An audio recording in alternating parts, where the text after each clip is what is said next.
పరిశుద్ధ ఏం చేస్తాడంట, గొప్ప వెలుగును చూస్తాడని వాక్యాన్ని మనం విన్నాం. ఈ దినం మనకి ధ్యానార్థమై పరిశుద్ధ గ్రంథంలో ఒక వాక్యాన్ని మనం చదువుకుందామా? ఆ వాక్యాన్ని మనం చదువుదాం.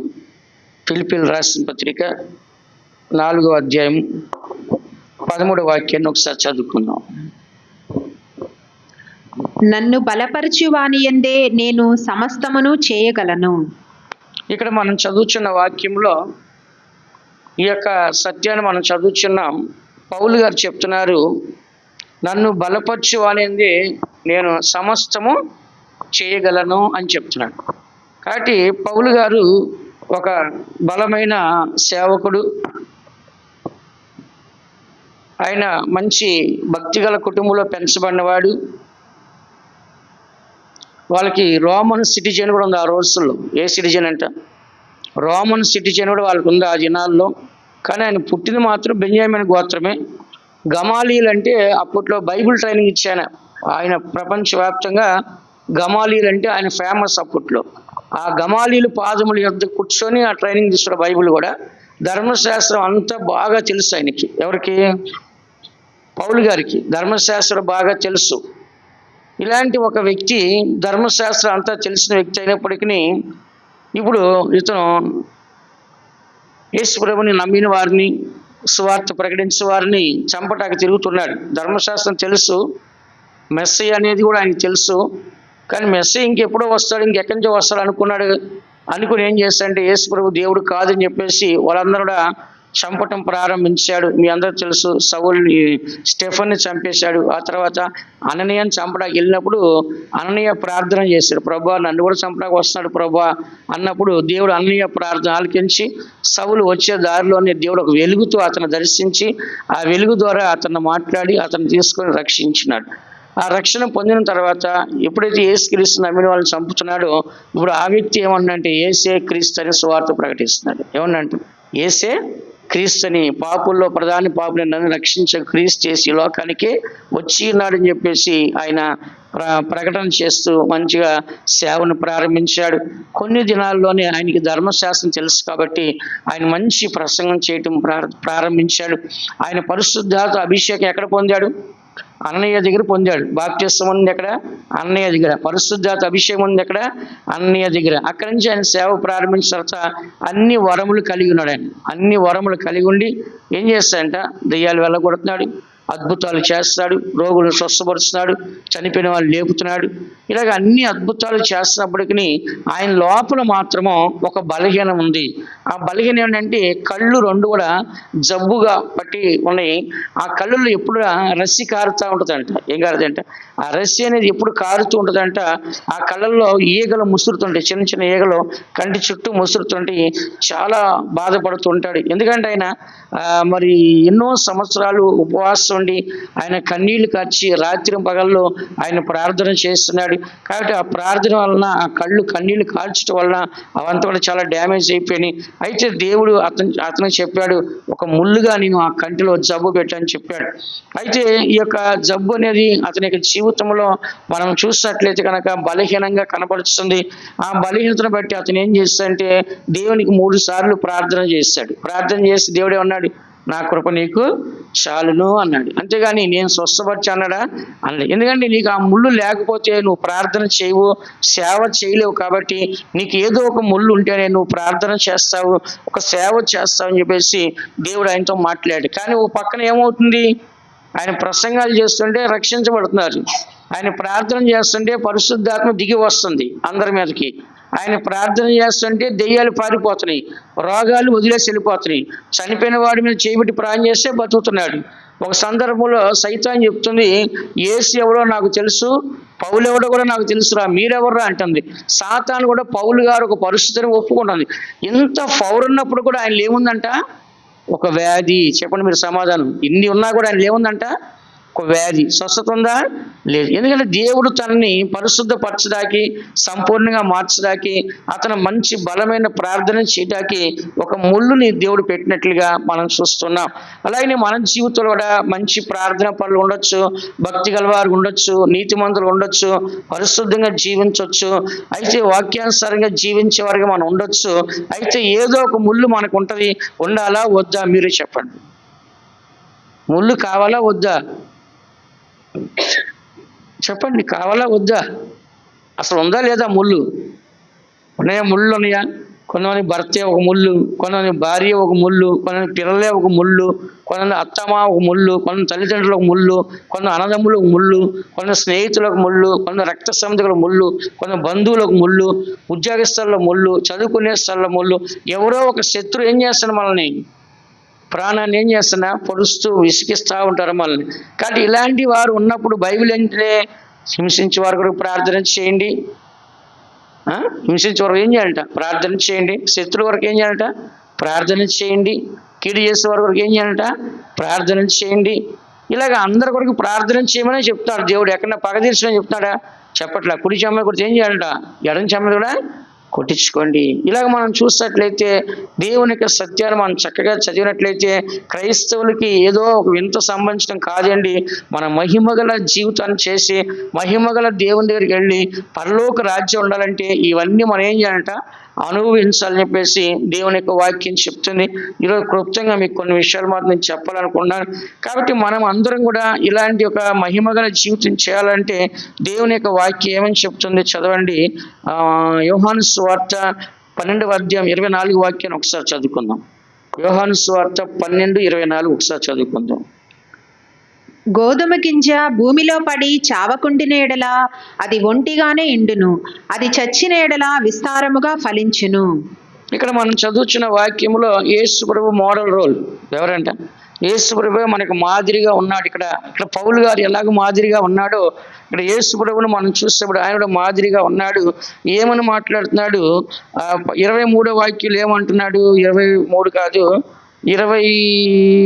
21లో మనం చదివినట్లయితే గలిలయలోని బెతెస్దా యూద వాడైన ఒకడు ఫిలిప్పు వద్దకు వచ్చి, అయ్యా మేము యేసును చూడగోరుచున్నామని చెప్పేసి అతను చెప్పినాడు. ఫిలిప్పు ఆంద్రియ కలిసి యేసు దగ్గరికి వెళ్ళి, అయ్యా నిన్ను చూడడానికి వచ్చాడని చెప్పాడు.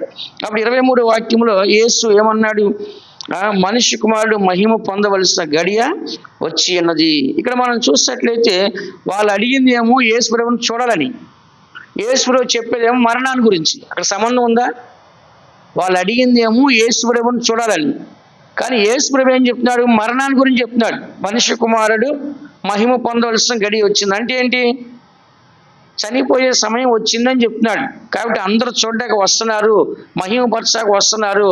కాబట్టి నేను చనిపోతే కనుక ఇంకా విస్తారంగా నేను ఫలిస్తాను, నేను ఒంటరిగా ఉండిపోతే ఎవరికి ప్రయోజనం లేకుండా అయిపోతాను అని 24లో చెప్తున్నాడు. గోధుమ గింజ భూమిలో పడి చావకుండా ఎడల అది చచ్చిపోతే కనుక అది చావకుండా ఎడల అది ఒంటిగానే ఉంటుంది. అయితే అది చచ్చిన ఎడల విస్తారంగా ఏం చేద్దంట? ఫలించిద్ది. తన ప్రాణముని ప్రేమించేవాడు దాన్ని పోగొట్టుకొను, ఈ లోకములో తన ప్రాణమును ద్వేషించేవాడు నిత్యజీవం కొరకు దాన్ని కాపాడుకొనని నీతో నిశ్చయముగా చెప్పుచున్నాను. ఇక్కడ మనం చూసినట్లయితే యేసు ప్రభు ఏమని చెప్తున్నా అంటే జీవిత ముగింపు గురించి మాట్లాడుతున్నాడు. దేని గురించి అంట? జీవితం యొక్క ముగింపు గురించి మాట్లాడుతున్నాడు. ఆ ముగింపు ఎలా ఉందంట? మహిమ.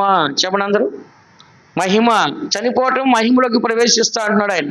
కాబట్టి జిల్లాలో క్రైస్తవులు కూడా ఏం చెప్తారు? ఎవరైనా చనిపోతే పలానా మ్యాథ్యూ గారు మహిమలో ప్రవేశించారండి, పలానా మార్తమ్మ మహిమలో ప్రవేశించింది అండి అంటారు.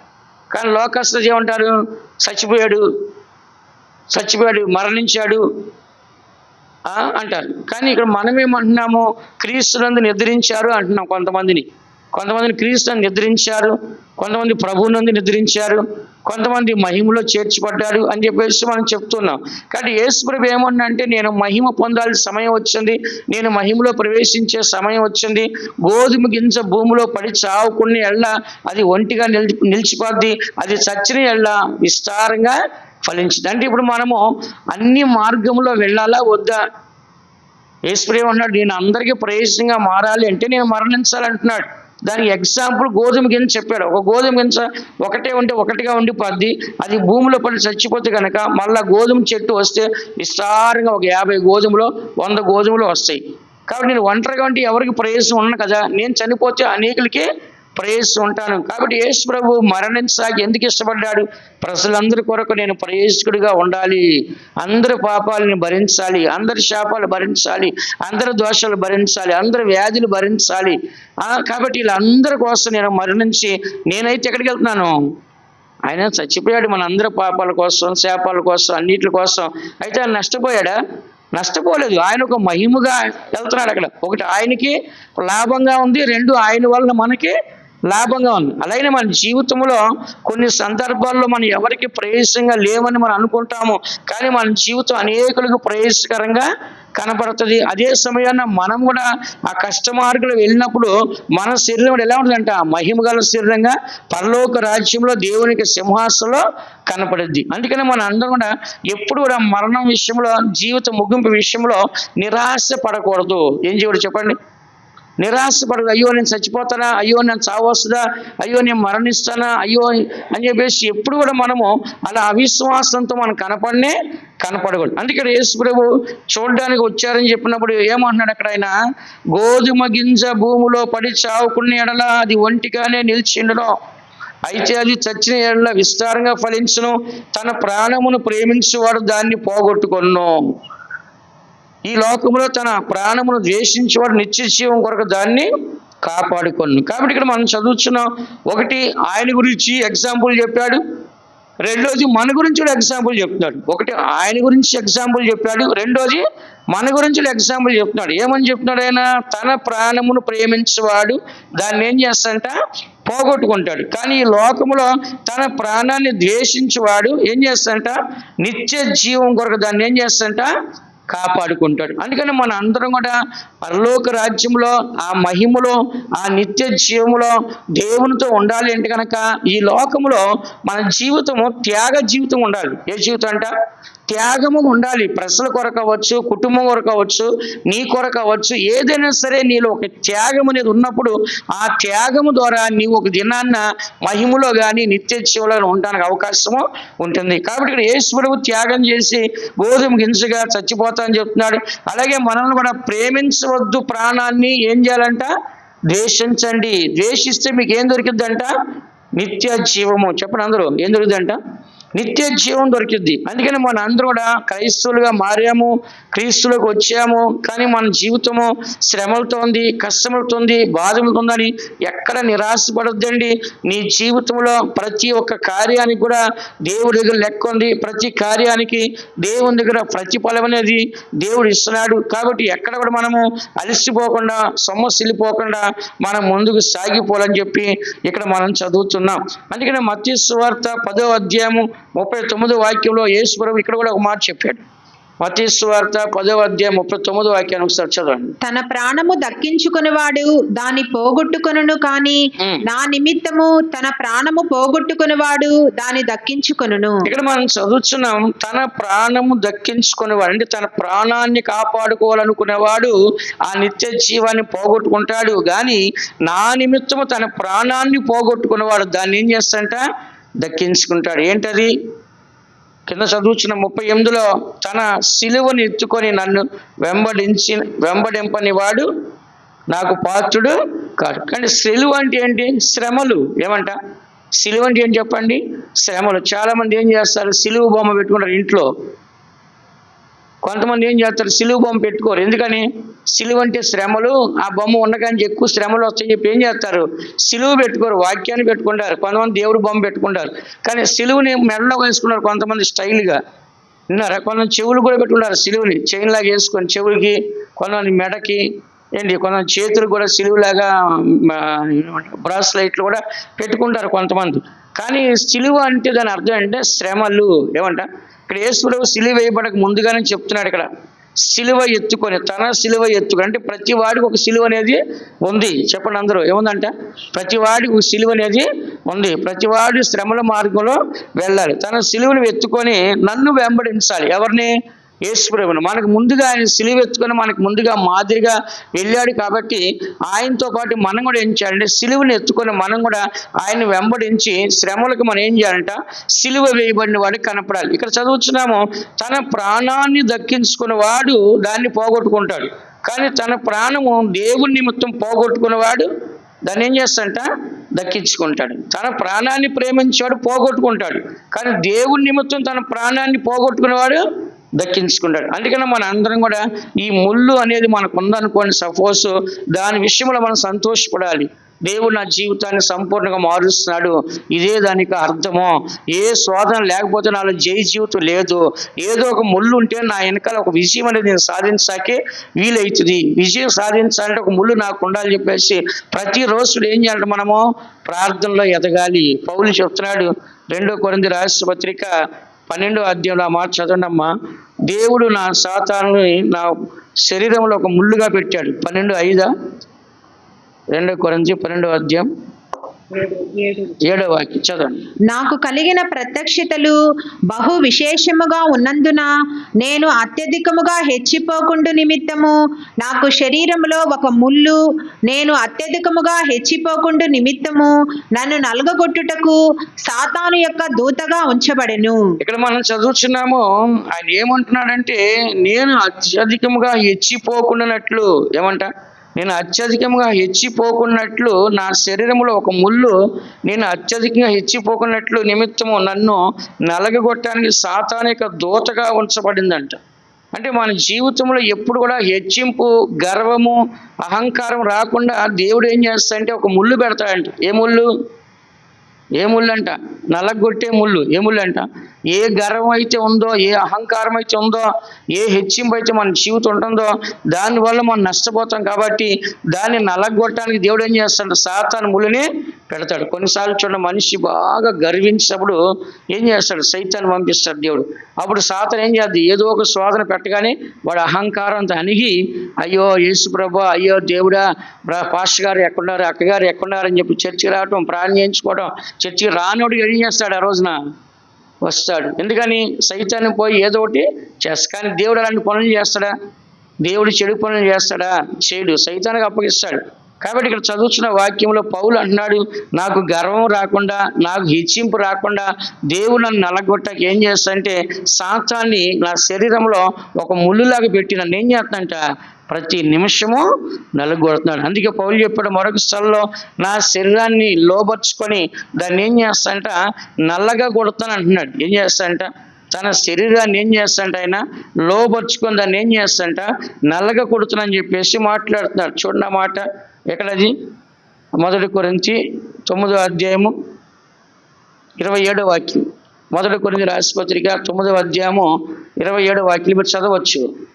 గాలిని కొట్టినట్టు నేను పోట్లాడుట లేదు, కానీ ఒకవేళ ఇతరులకు ప్రకటించిన తరువాత నేనే భ్రష్టుడనై పోదునేమో అని నా శరీరమును నలగగొట్టి దానిని లోబరుచుకొనుచున్నాను. ఇతరులందరికీ ప్రకటించిన తర్వాత, నేను సేవ చేసి సువార్త ప్రకటించిన తర్వాత నేనే భ్రష్టుడైపోతానేమో అని నేనేం చేస్తానంటే నా శరీరం నలగొట్టి దాన్ని ఏం చేస్తానంట?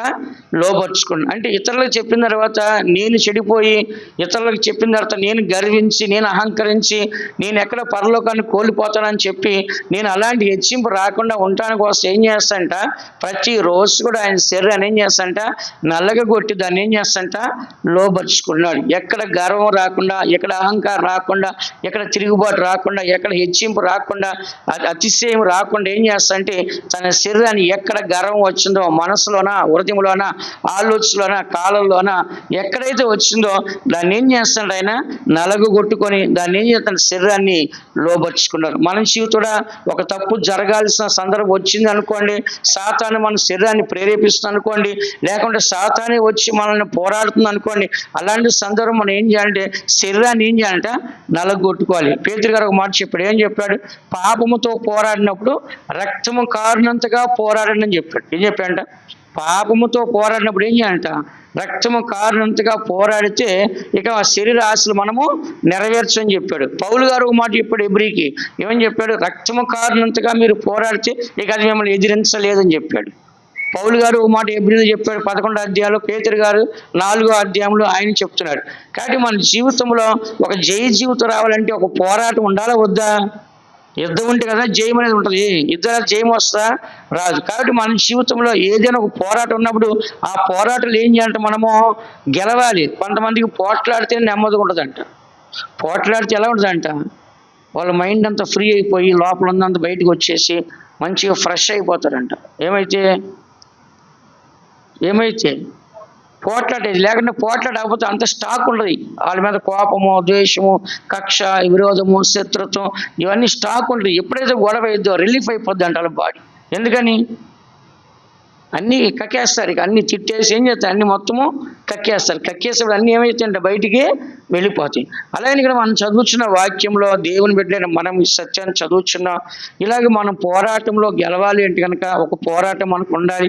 అందుకని పౌలు గారు కూడా తన శరీరాన్ని ఏం చేస్తాడంట, ఎప్పటికప్పుడు ఏం చేస్తాడు, దాన్ని నలగొట్టి లోపరుచుకున్నాడు. యేసు ప్రభు 2 స్థలాలు ఏం చెప్పాడు, తన శరీరాన్ని నలగొట్టుకోవాలి, తన ప్రాణాన్ని చంపుకోవాలి, తన జీవితాన్ని చంపుకోవాలి, నా నిమిత్తం చంపుకోవాలి, తన సిలువని ఎత్తుకొని నన్ను వెంబడించాలి, అప్పుడే ఆ నిత్య జీవాన్ని పొందుతారు. అందుకని ఈ దినాల్లో మన జీవితంలో వచ్చే ప్రతిదాన్ని సంతోషంగా స్వీకరించాలా, దుఃఖంగా స్వీకరించాలా? చెప్పండి అందరూ. సంతోషంగా స్వీకరించాలా, దుఃఖంగా స్వీకరించాలా? సంతోషంగా స్వీకరించాలి. ఏబు గారు ఏమన్నాడు, దేవుని చేత మేలు అనిపించే మనము కీడు అనుభవించగదా? కీడు అనుభవించాలి. నష్టాలు వస్తాయి, లాభాలు వస్తాయి. కాబట్టి మన జీవితం అనేది అప్ అండ్ డౌన్గా వెళ్తా ఉన్నప్పుడు మనం సంతోషంగా ఉండాలి. కొంతమందికి అన్నీ ఉన్నప్పుడు చాలా హ్యాపీగా ఉంటారు. ఏదైనా తక్కువేదంటే ముఖం నల్లగా పెట్టుకొని దిగులుగా ఉంటారు, ఏం లేనట్టుగా, ఇంకా వాళ్ళకి పెద్ద సమస్య వచ్చేట్టు ఎవరికి రానట్టుగా ఫీల్ అవుతుంటారు. అలా ఉండకూడదు. మనం ఏం చేయాలంట, ఉన్నా ఒకలాగే ఉండాలి, లేకపోయినా ఒకలాగే ఉండాలి. మనం ఉందని చెప్పి చూపించుకోవటమో, లేదని చెప్పేసి ముండ తీసుకోవటమో అలా అంతా ఉండకూడదు. ఉన్నా ఒకలాగే ఉండాలి.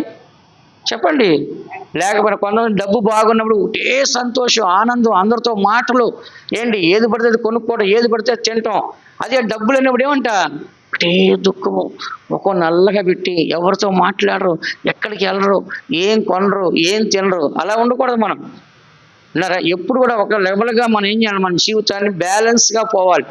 ఉన్నప్పుడు హెచ్చులు పోయేది, లేనప్పుడేమో ఏడుచుకుంటా మూడ్చుకుంటా కూర్చునేది, ఇట్లా అంతా మనం చేయకూడదు. ఒక బ్యాలెన్స్గా మనం వెళ్ళడానికి ఏం చేయాలి, మనము ప్రయాసపడు. కొంతమంది ఏంటంటే ఒక డబ్బు ఉందనుకోండి, మొత్తం తినేసి ఖాళీ చేస్తారు. తర్వాత ఎక్కడికి వెళ్దాం, అప్పులకి ఎవరు ఇస్తారో డబ్బులు అని చెప్పేసి మళ్ళీ వెతుక్కుంటూ ఉంటారు. అలా కాదు, ఉన్నదాన్ని ఏం చేయాలంటే జాగ్రత్త చేసుకొని మనం జాగ్రత్తగా ఉంటే ఎప్పుడు మన జీవితాన్ని ఒక బ్యాలెన్స్గా ఉంటుంది. అందుకని ఇక్కడ మనం చదువుతున్న వాక్యంలో ఈ పౌలు గారి జీవితాన్ని గురించి మనం కొన్ని విషయాలు నేర్చుకుందాం. యేసు ప్రభు చెప్పిన విషయాలు మనం నేర్చుకున్నాం. అయితే మన అందరం కూడా దేవుడు ఏ విధంగా మనం నడిపించేప్పటికి మనం ఏం చేయాలంటే ఆ కాడి ఎత్తుకొని మనం ముందుకు వెళ్ళాలి. ఆ మాట కూడా చదువుతారా? మత్తయి సువార్త 11:29 వాక్యంలో యేసు చెప్పాడు, నా కాడి ఎత్తుకొని నన్ను వెంబడించాలి అని చెప్పాడు. నేను సాత్వికుడను, దీన మనసు గలవాడను కనుక మీ మీద నా కాడి ఎత్తుకొని నా యొద్ద నేర్చుకొనుడి, అప్పుడు మీ ప్రాణములకు విశ్రాంతి దొరుకును. కాబట్టి ఇక్కడ చదువుతున్న వాక్యములో నేను సాత్వికుడను, దీన మనస్సు గలవాడును, మీ మీద నా కాడి ఎత్తుకొని నా యొద్ద నేర్చుకొనుడి. ఇక్కడ ఏం చేయాలంటే మీ మీద నా కాడి ఎత్తుకొని అన్నాడు. యేసు ప్రభు యొక్క కాడి ఎలా ఉంటుంది చెప్పండి? సులువుగా తేలిగ్గా ఉంటుంది. కానీ ఆ కాడిలో ఏముంటుంది? శ్రమలు ఉంటాయి, భయంకరమైన శ్రమలు. యేసు ప్రభువుకి వచ్చిన శ్రమలకి ఆయన ప్రార్థన చేస్తుంటే చెమట కాస్త ఏమైందంట, రక్తంగా వచ్చింది. అంటే అంత బలమైన శ్రమలు యేసు ప్రభువుకి వచ్చే శ్రమలు. మరి శిష్యులు కూడా అలాగే చనిపోయారు కదా. దేవుని చెప్తే ఒకరోజు మీకు చెప్తాను, యేసు ప్రభు యొక్క శిష్యులు ఎలా చనిపోయారు. అందరూ హతసాక్షి చనిపోయారు. అందరూ ఒక అతన్ని నూనెలో వేశారు, వేడి నూనెలో వేశారు. ఏమంటారు, పెద్ద మూకుడు పెట్టి కళాయి పెట్టి దాంట్లో వేశారు నూనెలో. ఒక ఆయన ఏం చేశారు, చర్మం ఒలిచి చంపారు. ఒక ఆయన్ని రంపంతో ముక్కలు ముక్కలు కోసి చంపారు. ఒక ఆయన కత్తితో పొడిచి చంపారు. ఒక ఆయన తల నరికి చంపారు. ఒక ఆయన తిరగేసి సిలివేసి చంపారు. ఒక ఆయన ఎక్సాకరం సిలివేసి చంపారు. ఇలాగా పౌలు గారు అనేది తల నరికేసి తల తీసి చంపారు. ఇలాగ ఒక్కొక్కరు ఒక్కొక్క భయంకరంగా చనిపోయారు. ఎందుకని? వాళ్ళ సిలువని ఎత్తుకున్నారు, కాడి ఎత్తుకున్నారు. దేవుని కొరకు ఎంత జీవితాన చేస్తామని చెప్పేసి భార్య, పిల్లలు, ఇల్లు, వాకిలి, కుటుంబాన్ని వదిలేసి త్యాగంతో ఏం చేస్తుండే వాళ్ళు ముందుకి వెళ్ళిపోయారు. కాబట్టి వాళ్ళ పరలోకంలో 12 మంది ఎవరో వాళ్ళే ఉన్నారు. 12 స్తంభాలు వాలి, 12 పునాదులు వాలి, 12 పిల్లర్స్ వాలి, 12 కిటికీలు వాలి, 12 తలుపులు వాలి, 12 పేర్లు అక్కడ దిమ్మల రాళ్ళు మీద రాసుండే. పేతురు గారు, యాకోబు గారు, యోహాను గారు, అట్లా పరలోక ఎంట్రన్స్లో. కాబట్టి ఇవన్నీ ఉండేది ఎవరంట? ఈ 12 మంది. కాబట్టి దేవుని బిడ్డలైన మనం కూడా ఆ పరలోక రాజ్యంలో మనం ఒక మంచి స్థలాన్ని ఆ స్థానాన్ని సంపాదించుకోవాలంటే ఈ జనాలను సిలువ ఎత్తుకోలే వద్దా? చెప్పండి, కావాలా వద్దా? ఏ కష్టపడకుండా చదువు వస్తుందా? ఏ కష్టపడకుండా ఉద్యోగం వస్తుందా? ఏ కష్టపడకుండా డబ్బు వస్తుందా? రాదు కదా. అట్లాగే మనం కూడా పరలోక రాజ్యానికి వెళ్ళి ఆయనతో ఉండాలంటే మనం కూడా ఏం చేయాలి? కష్టపడాలి. అందుకని విలాప వాక్యముల్లో 3వ అధ్యాయం 27 వాక్యంలో ఇది ముందుగానే చెప్పండి మాట. విలాప వాక్యములు 3వ అధ్యాయము 27 వాక్యం. ఇరిమియా తర్వాత ఉంటుంది చూడండి. అక్కడ కూడా యవనుడు తన కాడి మోయటం మేలు అని రాస్తుంది. నరుడు తన యవన కాలంలో కాడి మోయటం మేలు. 3:27. యవన కాలమున కాడి మోయుట నరునికి మేలు. శాలం యవని కాలమున కాడి మోయట నరుని మేలు కింద అది అతని మీద దానిని మోపినవాడు యెహోవాయే. చూసారా, యవన కాలమున నరుడు కాడి మోయటం మేలు, అతని మీద అది మోపినవాడు యెహోవాని. కాబట్టి ప్రతి మనిషి మీద ఒక కాడి ఎవరు పెడుతున్నారు? దేవుడే పెడుతున్నాడు. ఆ కాడి అంటే దాని అర్థం ఏంటి? సిలువ. సిలువ అంటే ఏంటి? శ్రమలు. విన్నారు అందరూ? ఆ శ్రమలు అనేవి వాళ్ళందరూ జీవితం ఉండాలి. ఈ దినాల్లో పిల్లల కాంచి పెద్దల వరకు కూడా శ్రమ పడ్డానికి ఇష్టపట్ల సుఖముగా సేవ చేయాలి, లేకుండా సుఖంగా ఉద్యోగం చేయాలి, సుఖంగా పని చేయాలి, సుఖంగా సంపాదించుకొని చెప్పేసి ఏం చేస్తారు? ఇలాగ చాలా మంది సుఖపడతా ఉన్నారు. మొన్న ఒక పాస్టర్ చెప్తున్నాడు, ఏమని చెప్తున్నాడంటే 500 రూపాయల నోట్లు తీసుకొని రండి, వాటిని నేను అభిషేకం చేస్తాను. 500 రూపాయల నోట్లని అభిషేకం చేస్తే కనుక మీరు మీ దగ్గర పెట్టుకుంటే మీ ఇంట్లో లక్షలు వస్తాయి అంటున్నాడు. అదేదో వాడే పెట్టుకోవచ్చు కదా, వాడేందుకు ఆడే ముష్టి ఎత్తుకున్నాడు. ఇట్లా కొంతమంది చీప్ ట్రిక్స్ అనమాట. ఎక్కడ సులువుగా సంపాదిద్దాం, జనాలు మోసం చేద్దామా, డబ్బులు కొరకు దాన్ని తీసేయండి, దీన్ని తీసి అని చెప్పేసి ఆయన చెప్తున్నాడు. అట్లాగా క్యాలెండర్లా అభిషేకించాడంట. ఏమంటా అవి చూస్తుండే అసలు నవ్వాలి అని అర్థం కావట్లే. క్యాలెండర్లో అభిషేకించిన క్యాలెండర్లు అంట అవి కొనుక్కోండి అంటున్నాడు. ఒక్కొక్కటి అది ఎంత చెప్తాడు? 200 300 చెప్తాడు, లేకపోతే 500 చెప్తాడు. అభిషేకించబడిన క్యాలెండర్ అభిషేకించేది ఏంటంటే వాడు ప్రింట్ చేసి ఇస్తాడు మనకి. వాడు ప్రింట్ చేసి ఇస్తే మనం వాక్యాలు చదువుకుంటాము.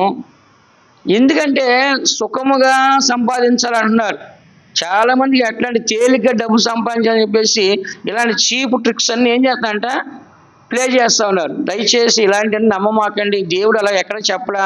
కష్టపడండి, శ్రమపడండి, ప్రయాసపడండి, పోరాడండి అని చెప్పాడు. కానీ సుఖపడండి, తిని కూర్చోండి, పని చేయొద్దు, మోసాలు చేయండి అని చెప్పాడు దేవుడు ఎక్కడన్నా? చెప్పలేదు. కాబట్టి దేవుని బిడ్డలు మనం ఈ సత్యాన్ని చదువుతున్నాం. ప్రతి ఒక్కరు కూడా తన కాడి ఎత్తుకొని మనం ఏం చేయాలంట? వెళ్ళాలి. మన కుటుంబం ఒక కాడిగా ఉండొచ్చు, మన జీవితం ఒక కాడిగా ఉండొచ్చు, దేవుడి యొక్క నామం ఒక కాడిగా ఉండొచ్చు. అయితే దాన్ని తీసుకొని ఎక్కడ సిలువను దించుకొని ఏం చేయాలంట? సిలువను మోసుకొని మనము ఎక్కడికి వెళ్ళాలి? దేవుని యొక్క నిత్య జీవానికి మనము వెళ్ళాలి. ఈ దినాల్లో చాలా మందికి కష్టపడి చదవాలంటే కష్టంగా ఉంది, కష్టపడి తినాలంటే కష్టం ఉంది, కష్టపడి వండాలంటే కష్టం ఉంది, కష్టపడి ఉద్యోగం చేయాలంటే కష్టం ఉంది. సులువుగా కూర్చొని ఏం చేయాలంట? డబ్బులు సంపాదించాలంట. ఇప్పుడు చదివిన వాళ్ళలో ఏది ఎక్కువ చదివినారు చెప్పండి, మీరు తెలుసువారు? సాఫ్ట్వేర్ ఎక్కువ మంది చదివారు. విన్నారా? ఎక్కువ మంది ఎవరు? సాఫ్ట్వేర్. రెండోది టీటీసీ, తర్వాత బీఈడి. ఎందుకని అమ్మా మీరు చెప్పండి, ఎందుకని? చక్క కూర్చొని సంపాదించవచ్చు డబ్బులు. టీచర్ కదా, ఒక పుల్ల చూపించి పిల్లలకి డబ్బులు సంపాదించవచ్చు, లేదంటే చాప్లీస్ 2 మాటలు రాసేసి డబ్బులు సంపాదించవచ్చు. అది బాగుంది. టీటీసీ కానీ బీఈడి కానీ. ఇంజనీరింగ్ ఎందుకు చదివారా అంటే ఏసీ రూమ్లో కూర్చొని కంప్యూటర్ ఎట్లా అంటే డబ్బులు వచ్చేస్తాయంట. జనాలు ఎందుకు చదువుతున్నారంటే అది సుఖంగా ఉండటానికి, ఎండలో పడకుండా నీడలో ఉండి ఏసీ చల్లగా తగలాలని. అందుకని ఇప్పుడు ఆ కంపెనీలు ఎక్కడ కనపడట్లేదు, ఆ ఉద్యోగాలు ఎక్కడ దొరకట్లేదు. ఇప్పుడు అందరు కూడా సుఖంగా కావాలంటున్నారు. ఎందుకు చెప్తున్నా అంటే ఈ యొక్క సత్యాన్ని మనం గ్రహించేది, దేవుడు ఎక్కడ సుఖపడండి, సుఖంగా తిని పండుకోండి అని ఎక్కడా దేవుడు చెప్పలేదు. విన్నారా? నేను రాత్రి కూడా సిస్టర్ గారితో అంటా ఉన్నాను, నేను ఎన్నో స్థలాల్లో పెద్ద చర్చిల్లో సేవ చేస్తున్నాను, వందల మంది. ఇప్పుడు ఇక్కడ జనాలు లేకపోయేసరికి ఎలా ప్రశ్న చేయాలో అర్థం కావట్లేదు, అసలు ఇంట్రెస్ట్ రావట్లేదు, ఏంటి అని చెప్పి రాత్రి సిస్టర్తో అన్నా. నేను పెద్ద సంఘాల్లో ఎట్లాగో నేను సేవ చేస్తే మీకు తెలుసు కదా, కానీ ఈరోజు భలే కష్టంగా ఉంటుందని చెప్పేసి రాత్రి నేను చాలా బాధపడ్డాను. నేను ఎందుకు చెప్తున్నా అంటే కష్టపడాలి, మనసు మనకు ఉండాలి, సుఖపడాలి, తినాలి, పండుకోవాలి అని మనకు ఉండకూడదు. ఎప్పుడో దేవుని కొరకు ఏం చేయాలి? మనము కష్టపడాలనే మనసే మనకుంటే దేవుడు మన కృపనిస్తాడు. ఆ కష్టాలు ఎదిరించసాగి, ఆ కష్టాలు అధిగమించసాగి, ఆ కష్టాలు జయించి ముందుకు వెళ్ళడానికి దేవుడు సహాయం మనకే చేస్తాడు. అందుకని మనం ఎప్పుడు సుఖపడాలని ఎప్పుడన్నా కోరుకోవాలి. అందుకని పౌలు గారికి జీవితం దగ్గరికి వద్దాం. 2 కొరింథీ రాసిన పత్రిక 6వ అధ్యాయము 8వ వాక్యాన్ని చదవండి. 2 కొరింథీ 6:8. ఘనతల వలనను సుకీర్తి దుష్కీర్తుల వలనను దేవుని పరిచారకులమై ఉండి అన్ని స్థితులలో మమ్మును మేమే మెప్పించుకొనుచున్నాము. మేము మోసగాండ్రమైనట్లుండియు సత్యవంతులము, తెలియబడని వారమైనట్లుండియు బాగుగా తెలియబడిన వారము, చనిపోవుచున్న వారమైనట్లుండియు ఇదిగో బ్రతుకుచున్న వారము. చాలా ఇక్కడ మనం చదువు ఇవన్నీ మనం చదువుతున్నాము. ఇక్కడ మొదటగా మనం చదువుతున్నట్లయితే వాళ్ళు ఏమన్నారంటే తెలియబడిన వారమైనట్లుండి బాగుగా తెలిసేవారమి. వాళ్ళకి అన్నీ తెలుసు, కానీ వాళ్ళు ఎలా ఉన్నారంట ఏమీ తెలియనట్లుగా అమాయకుల్లాగా ఉంటున్నారు. వాళ్ళు అనుకున్నారు వీళ్ళు పిచ్చోళ్ళు, వీళ్ళు చదువు రాదు, వీళ్ళకి ఏం తెలీదు, దేవుడు అని సువార్త ప్రకటించి దేవుడిని ప్రకటన చేసుకున్నారు. ఏంటి దేవుని నామములో అద్భుతాలు చేసి దేవుళ్ళు ఎలగొడుతున్నారు, కానీ వీళ్ళకి ఏమీ తెలియదు అనుకున్నారు. కానీ వాళ్ళు ఏమంటున్నారంటే మేము తెలియబడిన వారిమైనట్లు ఉండి బాగుగా తెలియబడిన వారము. అంటే వీళ్ళకి ఏమీ తెలియనట్లుగా కనబడుతున్నారు, కానీ వాళ్ళకి అన్నీ తెలుసు. కాబట్టి మనం కూడా ఏం చేయాలంటే అన్నీ తెలుసుకోవాలి, కానీ మనం తెలిసినట్లు ఏం చేయకూడదు, మనము చూపించుకోకూడదు. నాకే అన్నీ తెలుసు, నాకే అన్నీ వచ్చని చెప్పి ఏం చేయాలంట చూపించుకోకూడదు. కాబట్టి దేవుని బిడ్డలు మన అందరూ కూడా ఈ సత్యాన్ని మనం చదువుచున్న పౌలు గారి యొక్క జీవితాన్ని మనం చూసినట్లయితే అన్నీ తెలిసినప్పటికీ ఆయన ఎలా ఉన్నాడంట ఏమీ తెలియని వాడికి ఉన్నాడు. రెండోది చదవండి, చనిపోవచ్చున్న వారిమై ఉండినట్లు ఏమంట చనిపోవచ్చున్న వారమైనట్లుండి ఇదిగో బ్రతుకుచున్న వారము. కాబట్టి ఇక్కడ మనం చదువుతున్న వాక్యములో చనిపోవచ్చున్నట్టు వారిగా ఉండి మేము ఏం చేస్తామంటే బ్రతుకుతున్నాం. పైకి ఎలా ఉన్నారంటే వాళ్ళు చనిపోయే వారిగా చావునకు దగ్గరగా ఉన్నవారు కనబడుతున్నారు, కానీ వాళ్ళు ఎలా ఉన్నారంటే వాళ్ళు బ్రతుకుతూనే ఉన్నారు. వాళ్ళు అనేకులు బ్రతికిస్తూనే ఉన్నారు, అనేకులను స్వస్థపరుస్తున్నారు, అనేకులు దెయ్యాలను విడిపిస్తున్నారు, అనేక పాపం నుంచి విడిపిస్తున్నారు, అనేకులు చెడుతనం నుంచి విడిపిస్తున్నారు. కానీ వాళ్ళు చూస్తే ఎట్లా చూడటానికి సత్యవాళ్ళ కనబడుతున్నారు, కానీ వాళ్ళ దగ్గర ఏముందంట బ్రతికిన శక్తి వాళ్ళు కనపరుస్తుంది. ఈ దినాల్లో చాలా మంది ఏంటంటే అన్నీ తెలుసంటే చూపించుకుంటారు, కానీ కొంతమంది చూడండి అమాయకత్వం ఉంటాడు, కానీ వాడికి అన్నీ తెలుసు, వాడికి సమయం వచ్చినప్పుడు ఆ టాలెంట్ని చూపిస్తారు. కొంతమందికి ఏమీ లేకపోయినా ఓగులు వల్లగా లబ లబ లబ లబ లబ అన్నీ మాట్లాడతారు, కానీ వాళ్ళకి ఏమీ తెలియదు. అన్నీ తెలిసినట్లుగా అన్నీ వచ్చినట్లు కొంతమంది చేస్తారు, కానీ కొంతమందికి అన్నీ తెలిసిన ఎలా ఉంటారు ఏమీ తెలియనట్టు ఉంటారు. కొంతమంది ఏమి లేకపోయినా పెద్ద బలవంతుల్లాగా అన్నీ చేయగలవారుగా వాళ్ళు కనపడతారు, కానీ కొంతమంది సచ్చిన వాళ్ళలాగా నీరసంగా బలహీనంగా ఉంటాడు, కానీ సమయం వచ్చినప్పుడు తన బలాన్ని ఏం చేస్తాడంట ప్రదర్శిస్తాడు. అందుకని మనం కూడా జీవితంలో హెచ్చు తగ్గులు అనేవి వస్తాయి. అయితే మనం జీవితాన్ని జాగ్రత్తగా కాపాడుకునే బాధ్యత ఎవరిది చెప్పండి? జీవితాన్ని జాగ్రత్త కాపాడిన బాధ్యత ఎవరిది? మనది. అని ఇక్కడ పౌలు చెప్తున్నాడు, మేము చనిపోతున్న వారమైనట్టు ఉండి ఇదిగో బ్రతుకుతున్నాము. అందుకే మన జీవితంలో చనిపోయినట్టు వారు ఉన్నప్పుడు కూడా మనం ఎలా ఉన్నారంట బ్రతుకుతున్న వారిగా కనపడాలి. మూడోది దుఃఖపడు వారమైనట్టు చదవండి. శిక్షింపబడిన వారమైనట్లుండి చంపబడని వారము, దుఃఖపడిన వారమైనట్లుండి ఎల్లప్పుడూ సంతోషించు వారము. వాళ్ళకి దుఃఖం అనేది వాళ్ళ జీవితంలో ఉంది. ఆ దుఃఖం అనేది ఉన్నప్పుడు కూడా వాళ్ళు ఎలా ఉన్నారంటే వాళ్ళు సంతోషపడుతారు. ఎప్పుడంట ఎల్లప్పుడూ.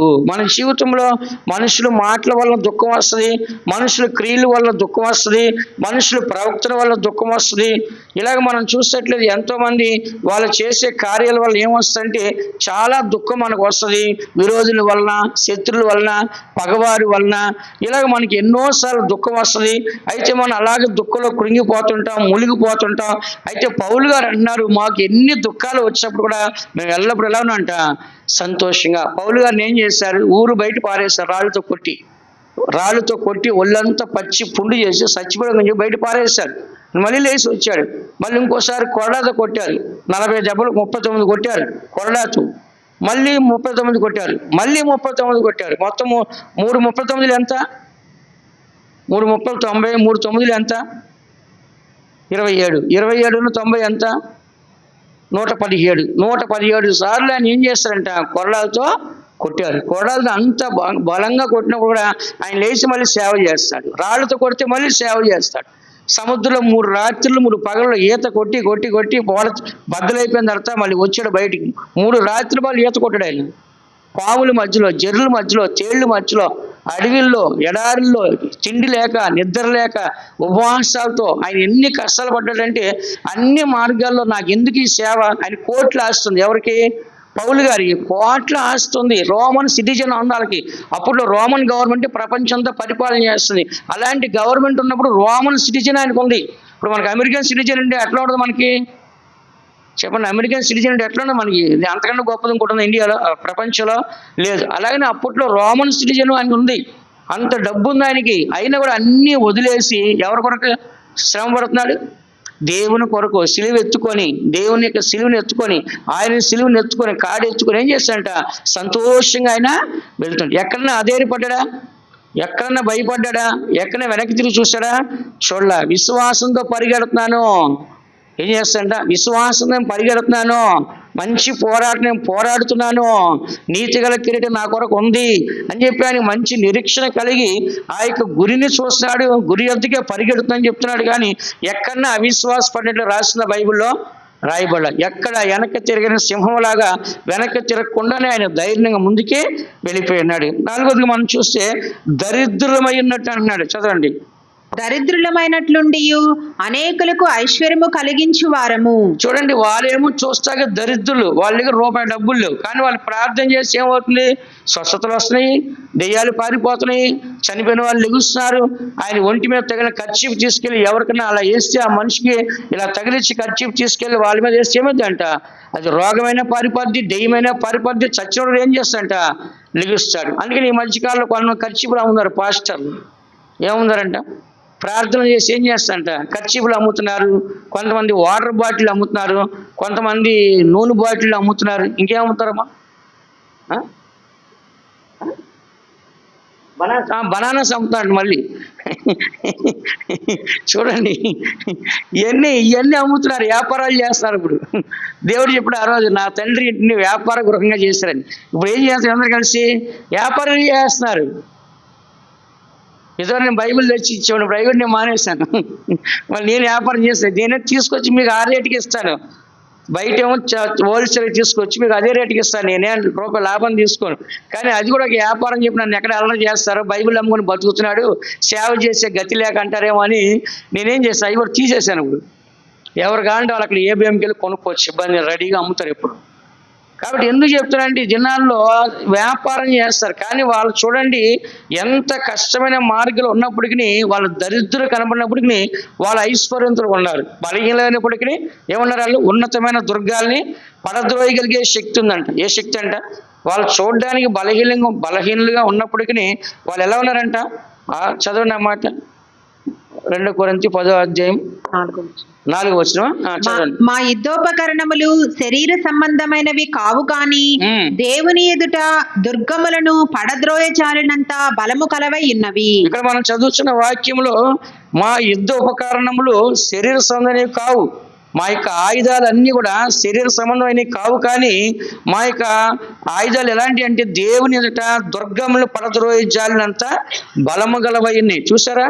వాళ్ళు ఏదో సాధారణమైన మా నోటితో, మా చూపుతో, మా కళ్ళతో మేము బెదిరిస్తాని శరీర ఆయుధాలను చూపించట్ల. వాళ్ళు దేవుని ఎదుట ఉన్నత దుర్గాల్ని పడగొట్టే శక్తి కలిగిన ఆయుధాలు వాళ్ళకి ఉన్నాయి. అందుకని మనము ఏం లేని వారికి లోకంలో దరిద్రులుగా, మురికిగా, పెంటగా మనకు కనపడవచ్చు. పనికిమాలిన వారుగా, ఏమి లేని వారిగా, ఎందుకు పనికిమాలిన వారిగా వారికి కనపడవచ్చు. అయితే దేవుని దృష్టి ఎలా ఉన్నంటే మనము ఉన్నతమైన దుర్గాల్ని పడగొట్టగలిగే శక్తి. అది సమయం వచ్చినప్పుడు, అవసరమైనప్పుడు ఆ శక్తిని మనం బయట తీయాలి. కానీ ముందుగానే మనం బయటకు చూపించుకోవాల్సిన అవసరం ఉందా? లేదు. అందుకని అవసరం వచ్చినప్పుడే మనం ఆ శక్తిని బయటికి తీయాలి. వాళ్ళు అంటున్నారు, మేము దరిద్రులమైనట్టు కనపడినప్పటికీ మేము ఎలా ఉన్నామంట? ఐశ్వర్యాన్ని మేము కలగజేస్తున్నాము. 6వ చదవండి.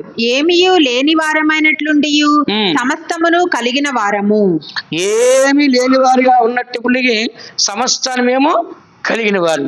కానీ ఏమీ లేని వారికి మేము కనబడుతున్నాం, కానీ మాలో ఏముందంట, సమస్తం మాకు కలిగే ఉంది. అందుకని మన జీవితంలో ఈ లోకంలో దరిద్రులైన వారిని పెంట కుప్పరించి లేవనెత్తాడు, దారిద్ర్యాన్ని ఐశ్వర్యాన్ని కలగజేసేవారంట దేవుడే. కానీ మన జీవితంలో ఈ లోకంలో ఏమి లేదని బాధపడొద్దండి. పరలోక రాజ్యంలో దేవుడు ఐశ్వర్యాన్ని ఇస్తాడు. ఈ లోకంలో దరిద్రులైన వారిని ఏం చేస్తాడంట, పరలోకమందు భాగ్యవంతులుగా చేస్తాడు. మాట యాకోబు రాసిన పత్రిక 2:5 రాస్తుంది, ఈ లోకంలో దరిద్రులైన వారిని పరలోకమందు దేవుడు ఏం చేస్తాడంటే భాగ్యవంతులుగా చేస్తాడు. ఈ లోక విషయములో దరిద్రులైన వారిని విశ్వాసమందు భాగ్యవంతులుగాను, తన్ను ప్రేమించు వారికి తాను వాగ్దానం చేసిన రాజ్యమునకు వారసులుగాను ఉండుటకు. చాలు, దరిద్రులైన వారిని ఏం చేస్తాడంటే తాను ప్రేమించిన రాజ్యమునకు వారసులుగా మారుస్తాడు. అందుకని ఈ లోకంలో మనకి ఏం లేదని బాధపడొద్దండి. ఈ లోకం అశాశ్వతమైంది, ఇది శాశ్వతంగా ఉండేది కాదు. ఒక దినాన్ని లోకమంతా అంతమైపోద్ది. కాబట్టి ఈ అంతమైన ఈ లోకం కోసం కాదు, కానీ శాశ్వతంగా ఉండే పరలోక రాజ్యం వరకు ఈ దినాన మన జీవితంలో ఎన్ని శ్రమలు వచ్చినా మనం ఎదుర్కోవాలా, వెనక్కెళ్ళాలా? చెప్పండి. ఏ విధమైన శ్రమ వచ్చినా మనం ఏం చేయాలి, దాన్ని ఎదుర్కోవాలి, ముందుకు వెళ్ళాలి, సంతోషంగా దాన్ని స్వీకరించాలి.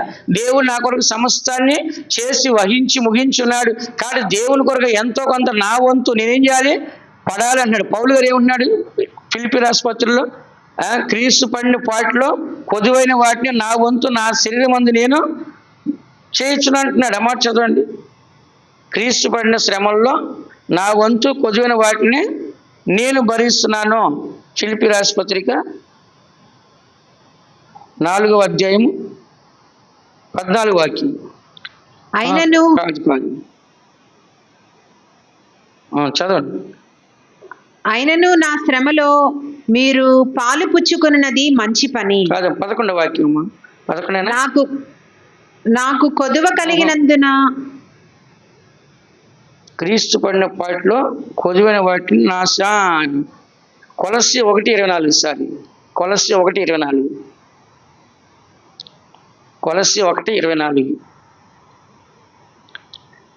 ఇప్పుడు మీ కొరకు నేను అనుభవించుచున్న శ్రమల యందు సంతోషించుచు సంఘము అను ఆయన శరీరము కొరకు క్రీస్తు పడిన పాటలలో కొదువైన వాటి యందు నా వంతు నా శరీరమందు సంపూర్ణము చేయుచున్నాను. ఇప్పుడు మీ కొరకు పడుచున్న శ్రమలు ఆయన శరీరం అనే సంఘము కొరకు క్రీస్తు పడిన పాటలో కొద్దిన వాటి యందు నా వంతు నా యొక్క శరీరం అందు సంపూర్ణం చేయించున్నాను. చూసారా, క్రీస్తు పడిన శ్రమలని నేనేం చేస్తా అంటే క్రీస్తు యొక్క సంఘము కొరకు నా వంతు నా శరీరంలో నేనేం చేస్తాను, వాటిని అనుభవిస్తాను. క్రీస్తు పడిన పాటలో కొదువైన అంటే కొన్ని ఉండిపోయినాయంట, ఇంకా కొన్ని మిగిలిపోయినంట శ్రమలు. యేసుడు అనుభవించిన తర్వాత ఇంకా కొన్ని శ్రమలు మిగిలినాయి. కాబట్టి ఆ శ్రమలు ఏం చేస్తానంటే నా వంతు నా శరీరంలో ఏం చేస్తానంటే నేను అనుభవిస్తా అన్నాడు. కాబట్టి మనం కూడా మన కొరకు కొన్ని శ్రమలు అనుభవించాలి. దేవుని కొరకు ఏం చేయాలంట, కొన్ని శ్రమలు. మన పాట కట్టారు, ఒక పాట. ఏ పాట? నీ నిమిత్తమే గదా భువికి వచ్చి తిని ఇచ్చి తిని నా సొంత ప్రాణం ఏమి చేతువో నాకై ఏమి చేతు అంటే నీ కొరకే భూలోకానికి వచ్చాను, నీ కొరకు నా సొంత ప్రాణం ఇచ్చాను, నా కొరకు నువ్వు ఏం చేస్తావు దేవుడు అడుగుతున్నాడు. కాబట్టి ఈ దినాన్ని మన కొరకు అనుభవిస్తున్నాం, మన కుటుంబానికి అనుభవిస్తాం. అదే సమయాన్న దేవునికి శ్రమలు మనం అనుభవిస్తే రేపొద్దున పరలోకానికి వెళ్ళినప్పుడు దేవుడు మన గురించి సాక్ష్యం ఇస్తాడు. నా బిడ్డ నా కొరకు ఇన్ని శ్రమలు అనిపించో, రా ఇదిగో ఈ ఉన్నతమైన స్థలంలో కూర్చో, నా కొరకు ఎంతో కష్టపడ్డా అని చెప్పేసి దేవుడు ఏం చేస్తాడు, కొంచెం ఉన్నతమైన స్థలాన్ని ఇస్తాడు. ఏ స్థలం అంట చెప్పండి? కొంచెం ఉన్నతమైన స్థలాన్ని దేవుడు మనకి ఇస్తాడు. కొంతమంది అంటున్నారు పౌలు పక్కన కూర్చోవాలంటున్నారు. పౌలు పక్కన కూర్చోడానికి అంత జీవితం మనం చేయగలం? ఇదేనా ఒక మాట అంటేనే మనం చాలా ఫైర్గా లేచిపోతాం మనం. కానీ పౌలు గారు ఎన్ని అనుభవించాడు కాబట్టి ఇదినాన్న ఆయన ఒక మహిమ గలవాడు కనపడుతున్నాడు. ఎవరైనా ధైర్యంగా చెప్పారా నేను పరలోకానికి వెళ్తున్నాను, పరలోకంలో నాకు కిరీటం ఉంది, సింహాసనం? ఎవరైనా చెప్పారా? ఎవరు చెప్పలేదు. కానీ ఆయన చెప్పాడు ధైర్యంగా. కాబట్టి అంత జీవితం ఆయన చేశాడు. క్రీస్తుని పోలి నేను నడుచుకున్న ప్రకారంగా మీరు నన్ను పోలి నడుచుకోండి అంటున్నాడు. నేను క్రీస్తు మాదిరి ఉన్నట్టు మీరు నన్ను మాదిరిగా పెట్టుకోండి అంటున్నాడు. అంత ఉన్నతమైన జీవితం చేసింది ఎవరంట? పౌలు గారు. అలాంటి ఒక పౌలు భక్తుడు మనకు ముందుగా మాదిరిగా ఆయన వెళ్ళాడు కాబట్టి దాన్ని మాదిరిగా మనము ఉంచుకోవాలి. ఇప్పుడు మనం చూసినట్లయితే ఇక్కడ మరొక కార్యాన్ని మనం చూద్దాము. 2 కొరింథీ రాసిన పత్రిక 12వ అధ్యాయం 4వ వాక్యం చూడండి. 2 కొరింథీ రాసిన పత్రిక 12వ అధ్యాయం 4వ వాక్యం. అట్టి మనిషిని నేను ఎరుగుదును, అతడు పరదైసులోనికి కొనిపోబడి వచింపశక్యము కాని మాటలు వినెను. ఆ మాటలు మనుషుడు పలకకూడదు. అతడు శరీరముతో కొనిపోబడెనో శరీరము లేక కొనిపోబడెనో నేను ఎరుగను, అది దేవునికే తెలియను. ఇక్కడ మనం చూసినట్లయితే ఈయన బ్రతికుండగానే పరదేశం చూశాడు. ఏం చూశాడంట? ఈయన బ్రతికుండగానే పరదేశం చూశాడు. ఆ పరదేశం చూసినప్పుడు అక్కడ పరదేశంలో వచ్చింప సఖ్యము కాని మాటలు వినెను. ఆ మాటలు మనుషుడు పలకకూడదు. అంటే ఎవరి భాష ఇది? దేవుని భాష, దేవదూతల భాష. అలాంటి భాషను కూడా ఈయన కళ్ళారా చూశాడు. చూసినప్పుడు కూడా ఆయన ఎక్కడ కూడా అతిశయపడకుండా ఆయన నన్ను ఎక్కడ అతిశయం వస్తుందని చెప్పేసి అతను భయపడుతూ ఉన్నాడు. కాబట్టి మన జీవితంలో దేవుని యొక్క దర్శనాలు కలిగినప్పుడు మనం అతిశయపడాలా? చెప్పండి. దేవుని యొక్క దర్శనాలు కలిగినప్పుడు అతిశయపడాలా? అతిశయపడకూడదు. దేవుడు మనకి చెప్పిన కార్యాలు మనం ఏం చేయాలంట? చేయటం మనం నేర్చుకోవాలి, తప్పించుకోవడం మనం నేర్చుకోవాలి. కానీ మనకు దేవుడు దర్శనం ఇచ్చని చెప్పేసి అతిశయపడొచ్చా? కొంతమంది అంటారు, ఏమంటారు తెలుసా? నాకున్నంత ప్రార్థనాత్మ నీకుందా? నా ముందు నువ్వు నిలబడగలవా? చేయగలవా? నాకున్న దర్శనాల వరకు నీకుందా? నేను ప్రార్థన చేస్తే వెంటనే దర్శనాలు కనబడుతుంది, నీకు కనబడతాయా?